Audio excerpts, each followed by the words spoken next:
আপনাদেরকে লগড্ডা গ্রামের একটি সুন্দর আমের বাগান দেখাবো।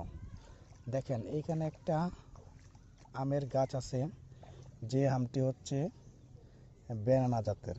দেখছেন, একটা আম আনুমানিক 600 থেকে 700 গ্রাম হবে। এখানে আরেকটা আম, দেখেন আমের সাইজগুলো দেখেন কত সুন্দর আম। হ্যাঁ, একটা আম ন্যূনতম 600 গ্রাম হবে।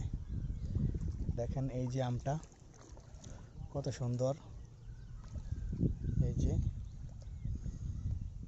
অনেক অনেক আম আছে।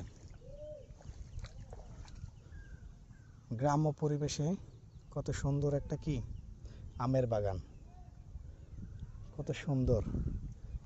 বেশি বড় না গাছগুলো, ছোট ছোট গাছে মাশাআল্লাহ বড় বড় ফলন।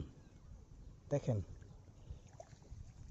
এই হচ্ছে কি ছোট জাতের যে আমরুপালি কি গাছগুলো, এগুলো আমগুলা এখনো ছোট, এগুলো আরো বড় হবে। এই যে আরো আছে, কত সুন্দর পরিবেশে। দেখছেন, আসলে ইচ্ছা শক্তি হচ্ছে সব কিছু। ইচ্ছা শক্তি থাকলে সব কিছুই করা যায়। দেখছেন কত সুন্দর আম, অনেকগুলো অনেকগুলো গাছ আছে।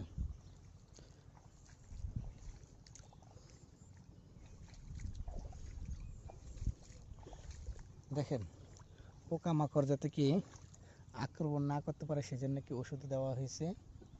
মানে বিজ্ঞানসম্মত যত কি চাষাবাদ করা লাগে সবগুলোই কি এখানে কৃষকরা করতেছে, যার কারণে তাদের কি এই ছোট ছোট গাছে ভালো কি ফলন পাচ্ছে।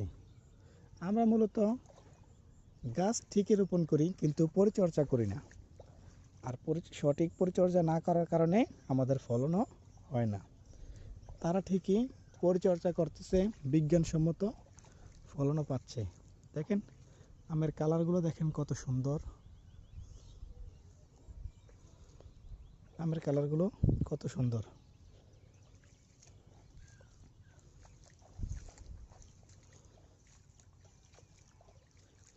এই যে দেখেন আরেকটা বেনানা গাছ, বেনানা আম, কত সুন্দর কালার, কত সুন্দর কালার। এই যে আম কত সুন্দর মাশাআল্লাহ। দেখেন আমগুলো দুটি ভাই একসাথে, দেখছেন অনেক সুন্দর। এই দেখেন আরেকটা জাতের আম,